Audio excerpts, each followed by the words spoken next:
Mais d'abord, donc, les répercussions du conflit russo-ukrainien sur le porte-monnaie des Français avec Yann Effelé. La Russie touchée au portefeuille. La première batterie de mesures annoncée hier par les Européens et les États-Unis vise à couper Moscou des financements occidentaux. Impossible pour le pays de lever des fonds sur ses marchés. Par ailleurs, deux banques publiques russes, la tirelire du Kremlin et celle qui finance le secteur de la défense, ne peuvent plus effectuer de transactions avec les États-Unis et l'Europe, et leurs actifs sont gelés. De telles sanctions font craindre des mesures de rétorsion fortes, mais le ministre de l'économie se veut rassurant. L'économie française est peu exposée à la Russie. La France exporte moins de 7 milliards d'euros par an vers la Russie, c'est à peine plus d'1% des exportations françaises. Et nous importons moins de 10 milliards d'euros par an de Russie, c'est moins de 2% des importations françaises. Donc vous voyez que ce sont des chiffres qui sont très réduits. Si en termes de commerce, l'économie ne devrait pas trop souffrir, le porte-monnaie des Français pourrait lui bien être touché. La Russie a la force des États faibles. C'est-à-dire des États qui vous menacent et qui ont un pouvoir de nuisance. Les véritables pouvoirs de la Russie, de Vladimir Poutine, sont des pouvoirs de nuisance. Nuisance militaire et nuisance énergétique. Et c'est bien là le problème. L'Allemagne vient de suspendre l'autorisation du gazoduc Nord Stream 2, qui devait approvisionner les Européens en gaz russe. Alors que les prix de l'énergie ont déjà explosé avec l'augmentation de la demande mondiale, le coût va encore s'accroître. La France souffrira de cette crise de l'énergie. Gaz et électricité vont tout à fait probablement voir leur prix augmenter et il en sera probablement de même aussi en ce qui concerne le pétrole et donc les carburants. Le gouvernement avait déjà prévu un blocage des tarifs du gaz pour les particuliers en octobre, de quoi éviter une explosion du coût pour les consommateurs. Bruno Le Maire l'assure, la mesure sera maintenue. Quel impact pour notre économie? C'est donc le thème de notre débat avec Sylvie Matelli. Bonsoir. Vous êtes économiste, directrice adjointe de l'IRIS. Gérard-François Dumont, bonsoir. Professeur à la Sorbonne, auteur de Géopolitique de l'Europe, c'est aux presses universitaires de France. Olivier Dorgan, bonsoir. Bonsoir. Vous êtes avocat spécialiste des sanctions économiques au cabinet Ashurst. J'accueille également Mathieu Croissando, éditorialiste politique. Bonsoir. Bonsoir. Mathieu, Sylvie Matelli, c'est la question globale du débat pour commencer. Ces sanctions économiques contre la Russie, quelles conséquences directes, là, si on essaye de parler aux Français qui nous regardent de leur porte-monnaie, quelles conséquences directes ça peut avoir ? Alors, en tant que telles, les sanctions qui ont été prononcées, comme ça a été très bien dit par notre ministre de l'économie, devraient avoir assez peu d'impact puisque, effectivement, on est très peu dépendant du commerce avec la Russie. De manière plus indirecte, et c'est ce que Philippe Chalmin disait dans votre reportage, c'est qu'on peut imaginer que les tensions géopolitiques et puis le fait que l'Europe se prive des approvisionnements de gaz russe via Nord Stream 2 puisse à un moment donné ou à un autre avoir un impact sur le prix du gaz via la dépendance au gaz russe et sur le prix du baril de pétrole qui est extrêmement sensible aux tensions géopolitiques. Dans un contexte toutefois où la croissance économique mondiale ralentit et où finalement les tensions sur les prix qui étaient essentiellement expliquées par une accélération de la croissance économique depuis début 2021 vont baisser. Donc vous voyez, c'est assez technique et il y a tout plein de facteurs qui entrent en ligne de compte, mais ça reste assez incertain. Il y a un autre élément qui va rentrer également en ligne de compte et qui sera très important, c'est les rétorsions que va prononcer Vladimir Poutine, ce qu'il ne manquera pas de faire. Il l'avait fait en tout cas en 2014. Et en 2014, rappelez-vous, il avait prononcé un embargo sur les importations de produits agricoles européens. Et là, c'est les agriculteurs et toute la filière agroalimentaire qui, en France, avaient subi le contre-coup de ces rétorsions. Donc pour l'instant, il y a des tas de vecteurs de transmission en fait à l'économie française, mais il faut attendre de voir les évolutions d'autres facteurs pour avoir vraiment l'impact économique. Oui, et puis il y a surtout que les premières sanctions annoncées, même si elles sont importantes, même s'il y a l'Union européenne, même s'il y a les États-Unis, même s'il y a beaucoup d'autres pays, le Canada, l'Australie, enfin voilà, il y a une rafale de sanctions qui ont été annoncées. Gérard-François Dumont, pour l'instant, est-ce que vous diriez, mais on a bien compris que on peut encore pousser le curseur. Est-ce que vous diriez que pour l'instant, c'est encore plus symbolique que réelles, ces sanctions telles qu'elles ont été annoncées? Elles sont réelles, mais elles sont quand même assez faibles. C'est vrai qu'on risque d'avoir une augmentation du prix de l'énergie, parce que si à la place du gaz russe, l'Europe achète du gaz qui vient par des méthaniers du Qatar ou bien du gaz de schiste des États-Unis, oui. Je pense quand même que le coût de transport va être un petit peu plus cher, sans parler effectivement des coûts de production, puisque vous savez que le coût de production des gaz de schiste sont quand même assez élevés. Et en matière d'exportation, eh bien, on sera inévitablement affaibli. Néanmoins, si on regarde un peu l'histoire des sanctions et les effets géopolitiques des sanctions, elles sont quand même, dans l'histoire, assez limitées. Moi, je voudrais rappeler un exemple qui est souvent oublié, qui est celui de l'Afrique du Sud, qui est quand même un pays qui a subi le plus de sanctions économiques en raison de la situation d'apartheid. D'abord, en réalité, ça a obligé l'Afrique du Sud à diversifier son économie et à avoir une économie plus productive pour des biens de première nécessité et pour des biens d'équipement pour les ménages. Oui, c'est ce qu'on dit aussi de la Russie, voilà. D'ailleurs, qui s'est réorganisée après les premières sanctions de 2014. Pour prendre l'exemple que vous citez, moi je connais des gens qui sont très pro-russes et qui sont à fond pour les sanctions, parce qu'ils disent enfin l'économie russe, qui était trop centrée sur des matières premières, va pouvoir se diversifier. Oui. Ça va l'obliger à le faire et donc ça va être un avantage économique pour elle. Et effectivement, dans l'histoire de l'Afrique du Sud, ce qui a fait la décision de l'apartheid, ce ne sont pas les sanctions, ce sont des décisions internes à l'Afrique du Sud. Il faut rappeler d'ailleurs qu'on oublie que ça a été un processus assez long. On parle toujours de la date, évidemment, de 1994. En réalité, on a tout un ensemble de décisions sur une dizaine d'années qui mettent en œuvre la suppression progressive de l'apartheid. Olivier Dorgan, justement, on est dans un processus, on l'a bien compris, avec ces sanctions, mais est-ce que ça s'applique rapidement ? J'essaye de comprendre ça. Comment, j'imagine, vous conseillez le patron d'une entreprise française qui a des intérêts en Russie. Est-ce que c'est à très court terme et c'est en quelques semaines ? Combien de temps ça met à agir finalement ? Alors là, il y a une différence d'approche assez fondamentale entre les Américains et les Européens. Les Européens, en tout cas en 2014, ont d'une part essayé de privilégier certains contrats existants et donc n'ont fait appliquer les sanctions que pour l'avenir et donc pas de manière rétroactive. Oui. Aux États-Unis, par contre, on est dans une réaction relativement immédiate. Ceci dit, pour les sanctions qui sont sur le point d'être adoptées ce soir par l'Union européenne, vu qu'elles n'ont toujours pas été précisées, même si on a quand même des indications assez fortes ce soir, on est sur une application immédiate parce qu'on est sur des mesures de gel des avoirs principalement. Et les mesures de gel des avoirs, elles imposent effectivement, pour répondre à votre question directement, aux entreprises qui peuvent avoir des liens commerciaux avec différentes sociétés russes qui sont détenues par ces nouvelles personnes sanctionnées à prendre des mesures immédiatement. Par contre, ce qui est assez intéressant, et je rebondis tout à fait sur ce que vous disiez, la Russie se prépare. En 2014, la Russie a été un peu pris de court. Ça fait 8 ans maintenant que ces sanctions existent, quasiment, peu ou prou, vu que les toutes premières ont été adoptées en mars 2014. La Russie se prépare, la Russie a rapatrié ses capitaux, la Russie a imposé à ses banques de sortir ses avoirs qui étaient détenus par des banques étrangères et de les ramener dans le territoire russe. La Russie s'est tournée également vers la Chine, on le verra de manière énergétique. Donc, d'une certaine manière, les sanctions, même si elles sont d'application immédiate, même si elles imposent un peu de travail pour les entreprises qui sont actives en Russie, elles n'auront pas forcément d'effet immédiatement pour répondre à votre question sur la temporalité. Ouais. Alors il y a 2 éléments que vous avez abordés, mais on y reviendra, on y verra un chapitre. Il y a le chapitre agriculture et puis il y a le chapitre de la Chine. C'est vraiment très important de pas l'oublier, Mathieu. Juste une question sur la temporalité. Quand est-ce que ça s'arrête ? Les sanctions de 2014, par exemple, est-ce qu'elles sont... Alors ça, c'est intéressant.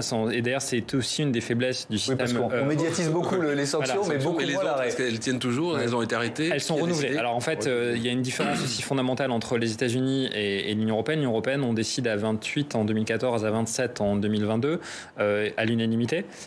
Donc très clairement, la condition de cette unanimité, c'est de se revoir régulièrement, tous les ans, pour renouveler les sanctions.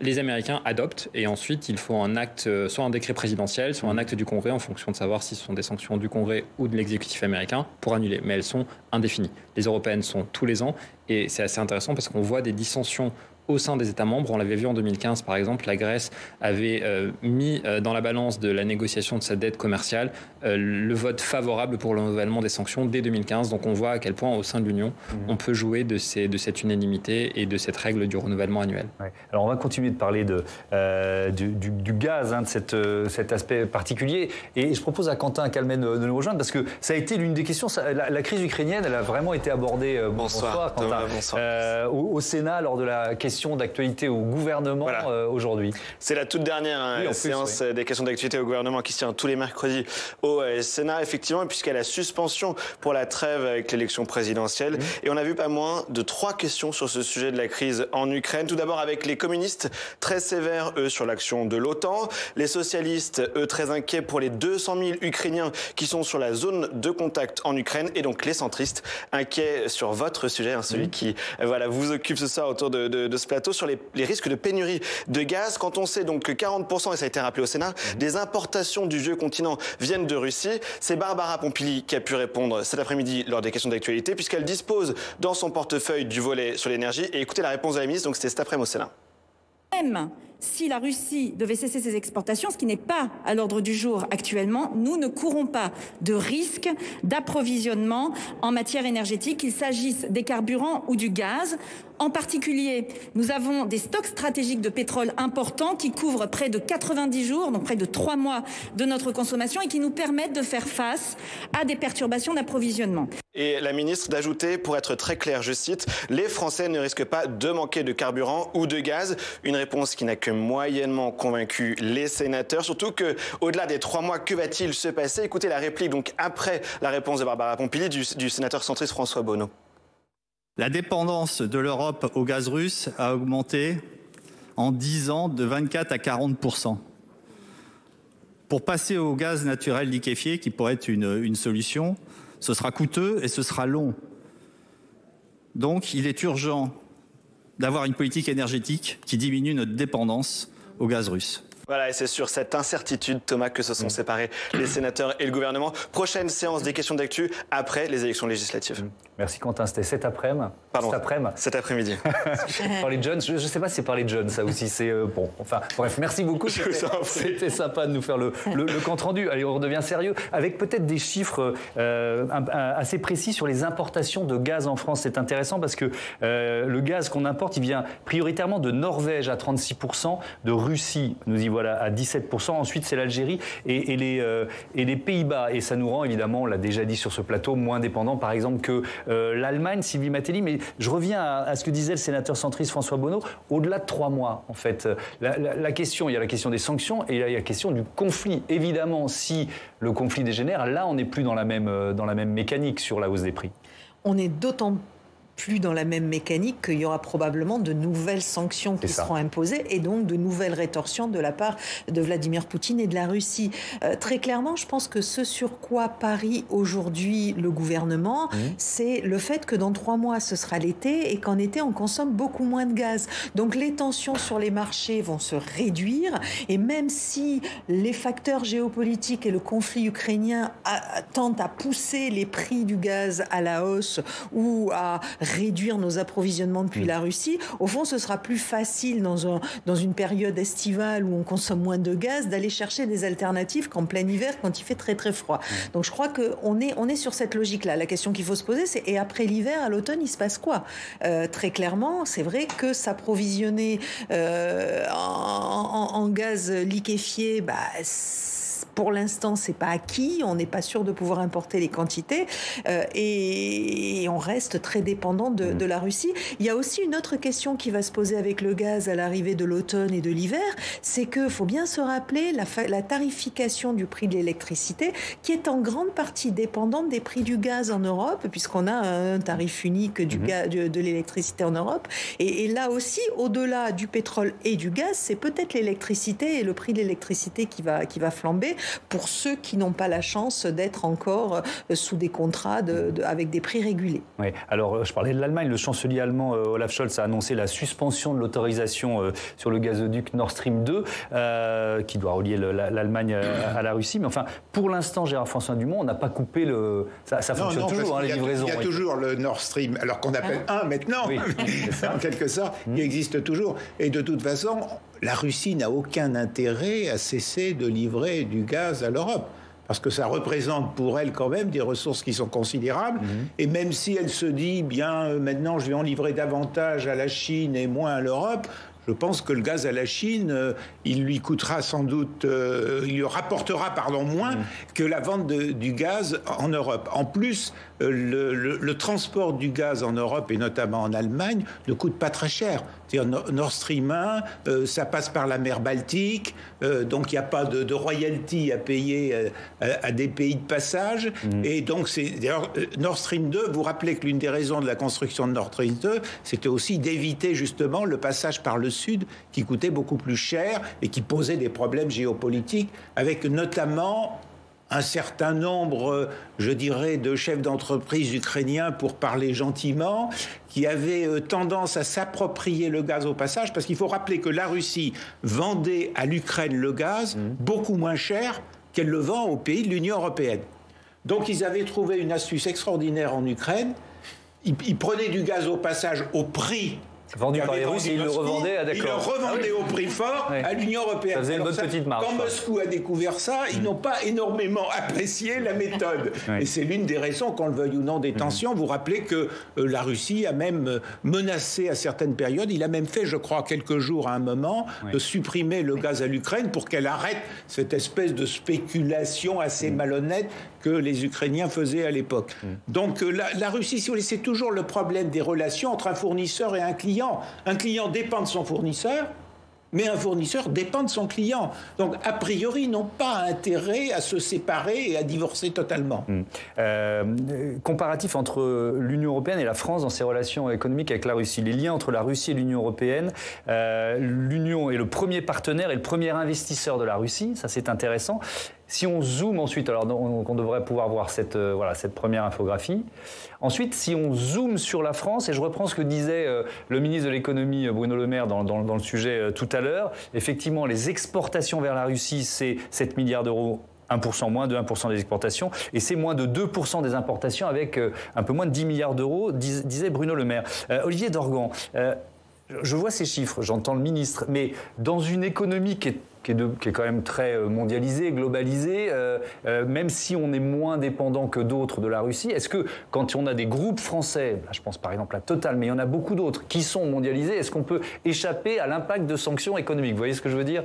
Ça pose votre question pose une réflexion qui est également celle de l'harmonisation des sanctions. Ce qu'on voit depuis 5-6 semaines maintenant, depuis l'escalade des tensions de manière beaucoup plus évidente en Ukraine, c'est des discussions actives entre le Royaume-Uni, l'Union européenne, les États-Unis et d'autres pays sur des sanctions harmonisées. Justement, il y a un front unique. Voilà, pour aussi en fait éviter de mettre des entreprises, des multinationales, comme vous le dites très justement, dans des situations où elles se retrouvent en fait soumises à des règles contraires.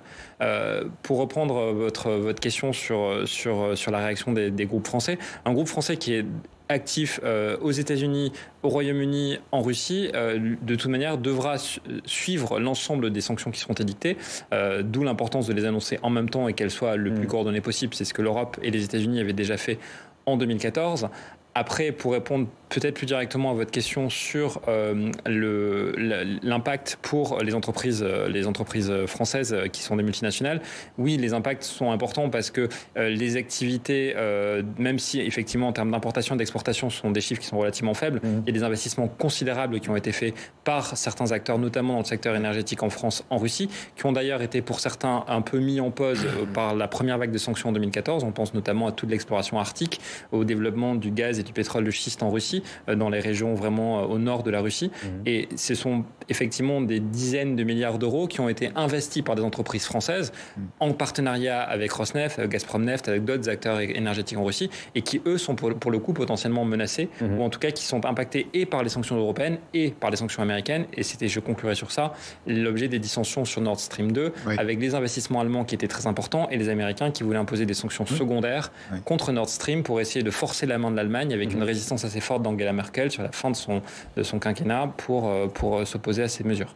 Je voudrais une parenthèse dans ce débat sur ce que la diplomatie peut encore faire. Mathieu, notamment sur le rôle d'Emmanuel Macron, il y a eu un tweet juste après l'annonce de Vladimir Poutine de reconnaître les régions séparatistes du Donbass. Voilà, tweet assez classique, réaction officielle, condamnant, appelant à des sanctions européennes. Mais à part ça, il est silencieux sur le dossier ukrainien, Emmanuel Macron. On peut parler d'un camouflet qui a été infligé par Vladimir Poutine. C'est plutôt bien inspiré, parce que c'est vrai qu'il a découvert que il y avait un double discours chez Vladimir Poutine, ou en tout cas qu'il en avait été victime, qu'il avait peut-être pris quelque chose pour trop beau, à savoir la tenue de ce potentiel sommet qui devait se tenir d'ailleurs demain, jeudi. Là, tous les rendez-vous ont été annulés. Là, la communication, c'est pas de vague, et surtout, ça nous touchera pas. C'est ce que dit Bruno Le Maire, avec une forme d'oubli ou d'angle mort, qui est que vous pouvez avoir des marchés qui dévissent, vous pouvez avoir un impact psychologique sur l'économie, des marchés qui dévissent, donc des entreprises derrière qui sont pas forcément connectées au marché financier, mais qui disent oh là, c'est pas le moment d'investir, est-ce qu'il va pas y avoir une crise, est-ce que j'embauche pas, voilà. On a déjà vu des chocs géopolitiques avoir des traductions concrètes dans les économies. Il y a une époque où le moindre événement au Proche-Orient suffisait déjà à faire bouger le pétrole et donc du coup à entraîner des choses comme ça. On n'y est pas, mais ça c'est l'angle mort de l'analyse de Bruno Le Maire. Gérard François Dumont. Ça effectivement c'est important, parce que quand on parle des investissements par exemple de Total en Russie, dans ces investissements il y a tout l'aspect savoir-faire. C'est-à-dire, en fait, le fait que Total a effectivement des ingénieurs qui sont extrêmement compétents et dont la Russie a besoin pour pouvoir mieux exploiter ses réserves d'hydrocarbures. Donc, à supposer que le conflit s'envenime, que la frontière soit fermée, qu'il n'y ait plus la possibilité de ces échanges de savoir-faire, ça veut dire que, effectivement, les risques économiques pour nous seraient importants. Mais je reviens sur le jeu de la diplomatie. Est-ce qu'il n'y a pas d'autres pays que la France mieux placés pour jouer les médiateurs dans ce conflit? Je ne sais pas, on peut penser à la Finlande, à l'Autriche, enfin des pays qui ont l'habitude de parler avec les Russes, quoi. Oui, mais le problème, c'est que je pense qu'il faut revenir à l'essentiel, c'est-à-dire quelle est la nature de ce conflit.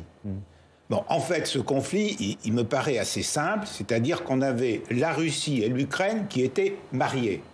Et ils étaient mariés avec un régime de communauté universelle. Bon, ça a duré jusqu'en 1990. Bon.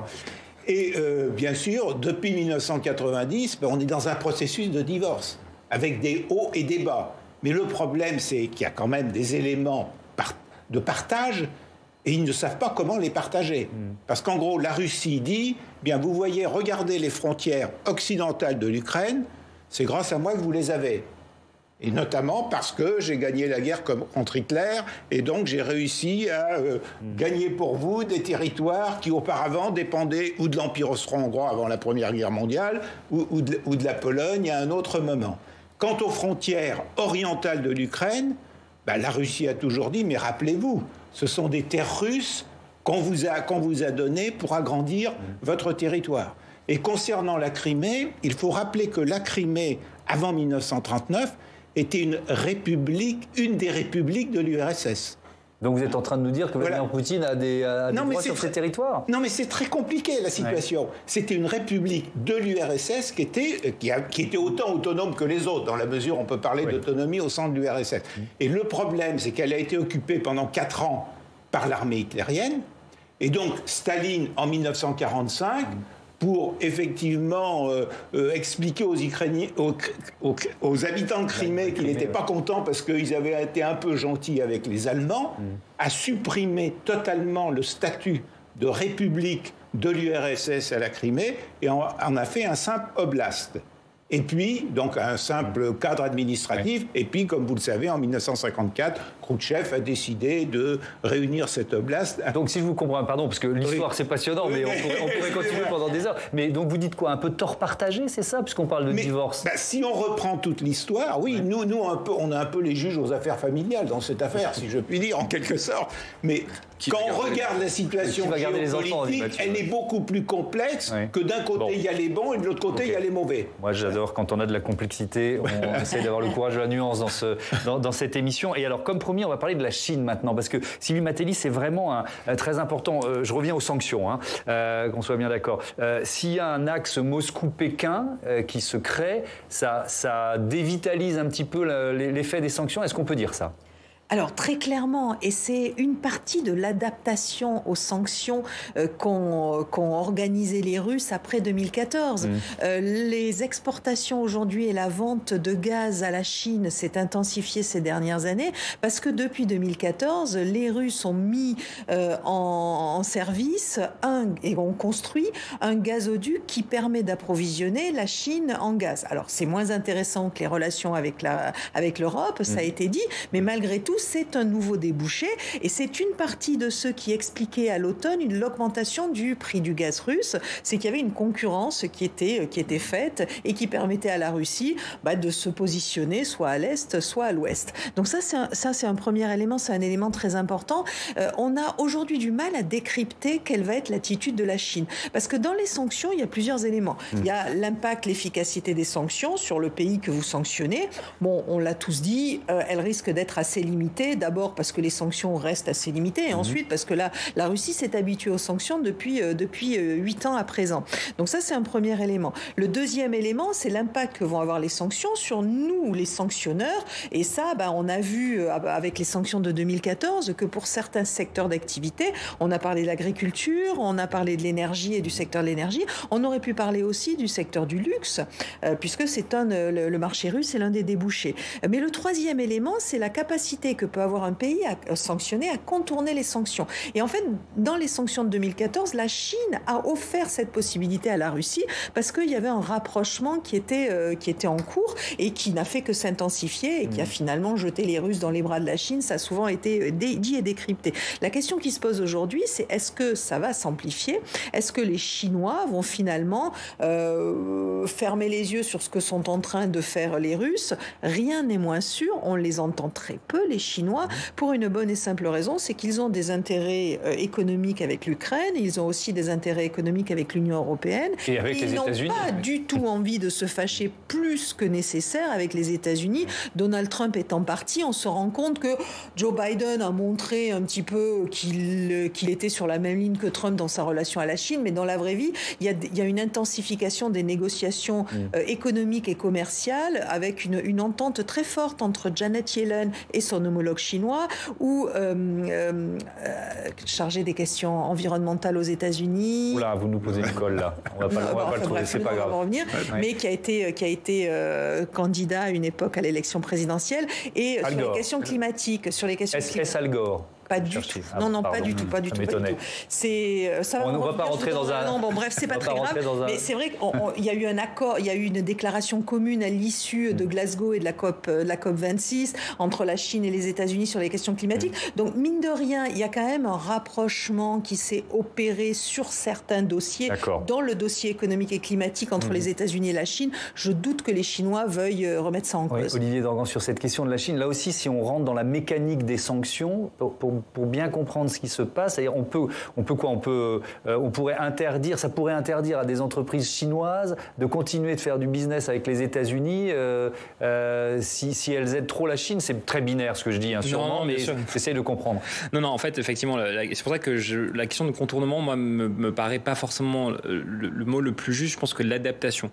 En l'occurrence, les sanctions européennes s'appliquent aux Européens schématiquement. Les sanctions américaines s'appliquent de manière plus extraterritoriale. Je pense qu'on en a tous très longuement débattu. Les sanctions européennes et américaines ne s'appliquent pas en Chine. Donc je suis une entreprise chinoise, je peux très bien continuer de commercer librement. Et par ailleurs, les Chinois se sont montrés très féroces quand il a été la question par le passé de vouloir sanctionner des entreprises chinoises au motif qu'elles contrevenaient aux sanctions américaines. On pense au dossier Huawei notamment, et on pense aux contre-mesures que la Chine a prises depuis 2020, qui ont été assez peu commentées ici, mais qui permettent au gouvernement chinois de sanctionner des entreprises étrangères qui forcerait des entreprises chinoises à se soumettre à leur régime de sanctions. Donc tout ça pour dire qu'effectivement, je parle d'adaptation plus que de contournement.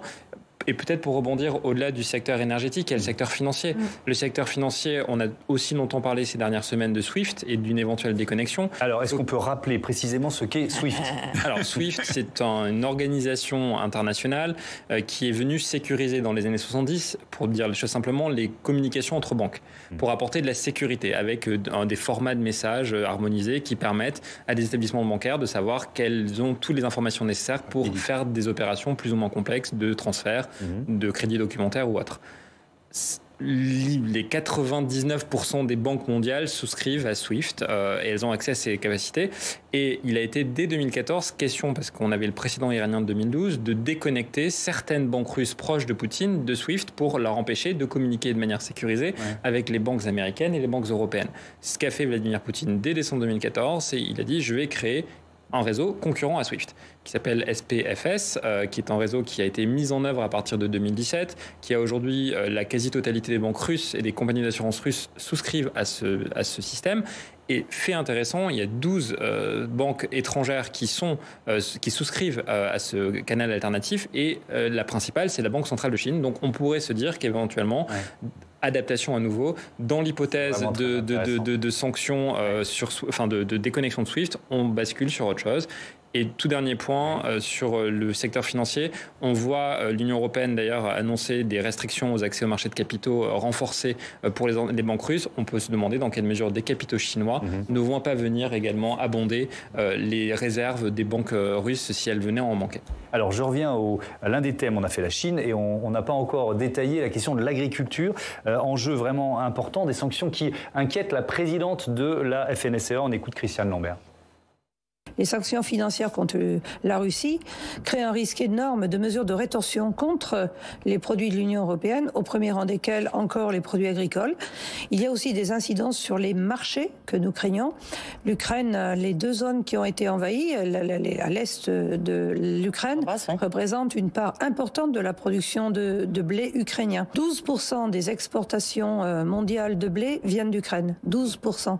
Et elles vont essentiellement vers l'Égypte et l'Indonésie. Donc il y a un risque de moins de livraison vers ces zones-là, donc de pénurie alimentaire dans des régions où ça peut représenter une instabilité politique également.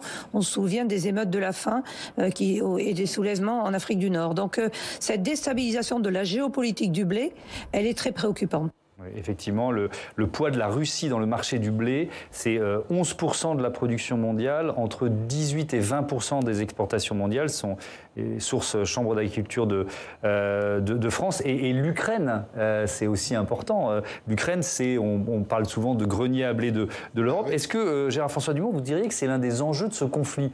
Est-ce que Poutine lorgne le blé ukrainien ? Évidemment, Poutine, dans sa situation actuelle, il considère qu'il faut qu'il affaiblisse l'Ukraine. Ça, c'est sûr.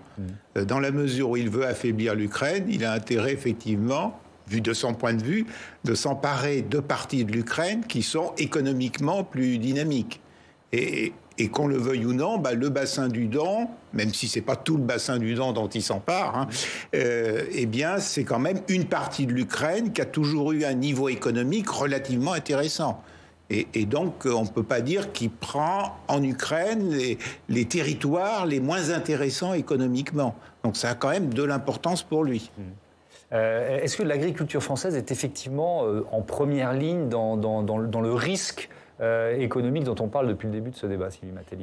Très clairement, et outre parce que l'agriculture française a des débouchés importants en Russie, rappelez-vous toute la polémique qu'il y a eu cet été sur la question du champagne, on voit aussi que les Russes sont très friands de produits agricoles et agroalimentaires français, donc des rétorsions sur ce secteur-là auraient un impact très très fort, ça c'est évident, et d'autant plus qu'après les sanctions de 2014, on s'est aperçu aussi que la Russie, ces rétorsions sur les produits agricoles et les importations de produits agricoles avaient eu pour effet de dynamiser en fait le secteur agricole et agroalimentaire en Russie.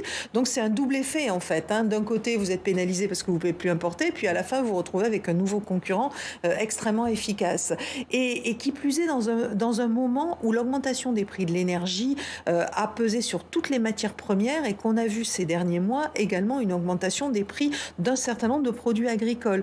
Donc déjà, des tensions sur cet aspect-là, des difficultés pour les agriculteurs. Donc on est vraiment dans un contexte qui est très très compliqué pour l'agriculture. Oui, et sur je reviens au porte-monnaie des Français, sur le prix du blé, et donc des produits liés au blé, les céréales, la baguette, etc., etc. Alors, ça peut peser parce que les prix sur les marchés mondiaux augmentent. Là où ça va peut-être plus impacter, c'est que notre agriculture est quand même un élément favorable de notre balance commerciale. On n'en a pas tant que ça. Si on subit moins les effets des sanctions, c'est aussi parce que on est moins présent à l'export et qu'au fond, on est moins sensible à une dégradation des conditions commerciales à l'étranger. C'est pas le cas pour l'agriculture.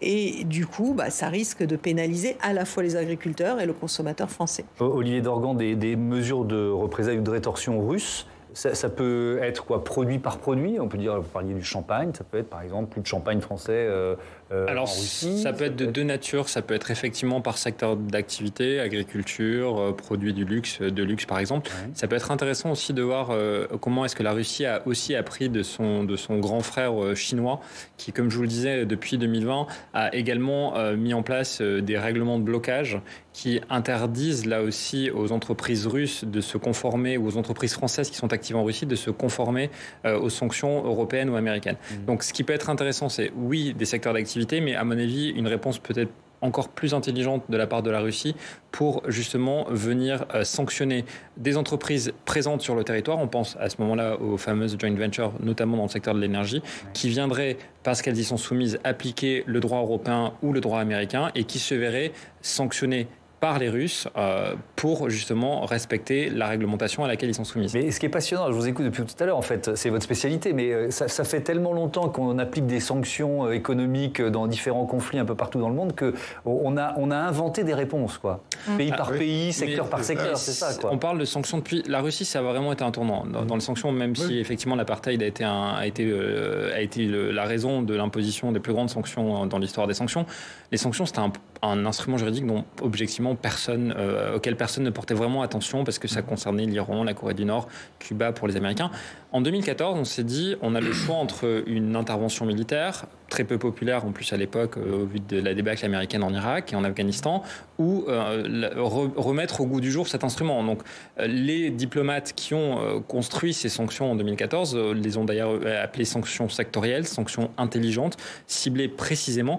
Et il faut se dire que quand on a ce type de sanctions, on a des contre-mesures et c'est pour ça que la Chine en 2020 a adopté des mesures intelligentes pour venir contrer. Mathieu. Il peut y avoir aussi un effet de ricochet sur les sanctions. Il faut rappeler que la BNP, par exemple, avait été condamnée à payer une amende de 9 milliards aux États-Unis pour avoir violé une loi fédérale américaine. Ils décrétaient un embargo sur Cuba, sur le Soudan. Enfin, vous connaissez ça beaucoup mieux que moi. Mais par ricochet, BNP, dans la tête des gens, c'est une banque française, a dû payer une amende. Évidemment, elle a des activités internationales, et notamment aux États-Unis, mais parce qu'on l'accusait d'avoir violé les embargos qui avaient été décrétés par les États-Unis. C'est ce qui a effectivement aussi contribué au nouvel essor de cet outil.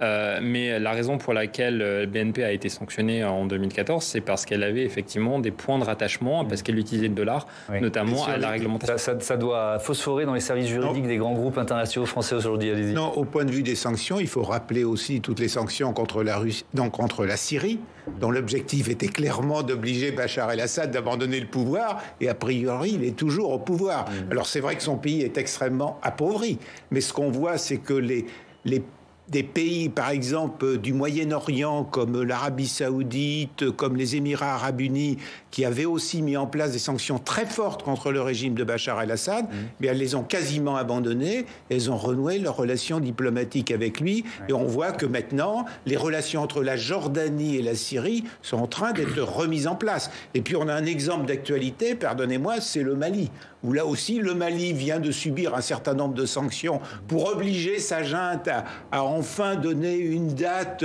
pour qu'on retrouve un régime civil au Mali. Pour le moment, ça n'a pas fait bouger d'un pouce le régime du Mali. Donc le géopolitique l'emporte, on a l'impression, sur les effets des sanctions. Ouais. Un dernier chiffre, et je reviens à la question de l'agriculture.